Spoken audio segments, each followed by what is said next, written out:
और एक बड़ी खबर भोपाल से आपको बता देते हैं। पंचायत चुनाव की तैयारी में बीजेपी जुटी हुई है। पंचायत चुनाव को लेकर चुनाव संचालन समिति घोषित कर दी गई है। कविता पाटीदार चुनाव संचालन समिति की संयोजक होगी। हरिशंकर खटीक, भगवान दास सपनानी समेत अन्य नेता सदस्य बनाए गए हैं। तो बड़ी खबर इस वक्त आप तक पहुंचा रखे हैं। कविता पाटीदार को बड़ी रिस्पॉन्सिबिलिटी दी गई है, बड़ी जिम्मेदारी कविता पाटीदार को दी गई है और पंचायत चुनाव की तैयारियों में बीजेपी ने समिति की घोषणा कर दी है। इस वक्त ये बड़ी खबर निकलकर सामने आ रही है।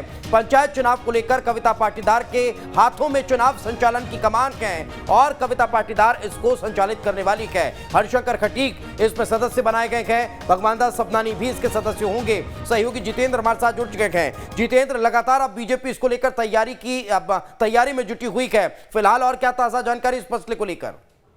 बिल्कुल, देखिए, भारतीय जनता पार्टी लगातार अपनी बैठकें कर रही है और इस बैठकों के माध्यम से मध्य प्रदेश में होने वाले आगामी जो चुनाव है उनकी रणनीति बनाई जा रही है। खासतौर पर अगर हम बात करें पंचायत चुनाव की, तो यहाँ पर देखिए पंचायत चुनाव को भी लेकर बीजेपी ने अपनी रणनीति तैयार कर ली है, जिसमें अब जो चुनाव संचालन समिति है उसकी जो अध्यक्ष है, जो उसकी संयोजिका है, वो कविता पाटीदार को बनाया गया है। इसके अलावा जो सदस्य हैं उनके नाम भी सामने निकल कर आए हैं। इन सदस्यों में वर्तमान के कैबिनेट मंत्री, पूर्व जो मंत्री थे वो, इसके अलावा विधायक और जो संगठन के नेता हैं, उन तमाम लोगों को अपने क्षेत्र में अलग अलग जिम्मेदारियां सौंपी गई हैं, ताकि मध्य प्रदेश में होने वाले जो पंचायत के चुनाव है उन पंचायत के चुनावों में भारतीय जनता पार्टी को अच्छी खासी जीत हासिल हो सके। बिल्कुल जितेंद्र, चूंकि सिंबल पर चुनाव तो होना नहीं है, लेकिन जो पार्टी के समर्थित कार्यकर्ता हैं, जो लंबे समय से पार्टी के लिए जमीनी स्तर पर काम कर रहे हैं, उनको टिकट मिले, वे पंचायत स्तर पर सफलता हासिल करें, ऐसे में क्या कोई नई स्ट्रेटेजी के साथ काम होगा?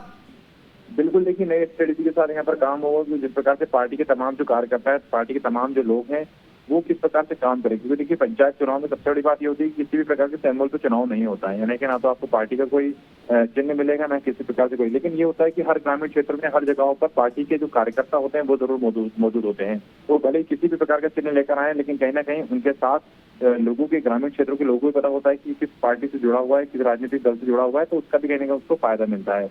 तो यही वजह है कि यहाँ पर जो चुनाव समिति बनाई गई है, उस चुनाव समिति के तमाम लोगों को जिम्मेदारी इसलिए दी गई है कि उनके तमाम जो लोग इस बार पार्टी जो खड़े होंगे पंचायत में, उसका कहीं ना कहीं जो फायदा है वो भारतीय जनता पार्टी को मिल सके। बिल्कुल, बहुत बहुत शुक्रिया जितेंद्र इस तमाम जानकारी के लिए। तो बीजेपी अब आगे बढ़ती हुई नजर आ रही है और जल्द ही अब इस पूरे मसले को लेकर एक बड़ी बैठक होती हुई भी नजर आ सकती है। आगे बढ़ते हैं।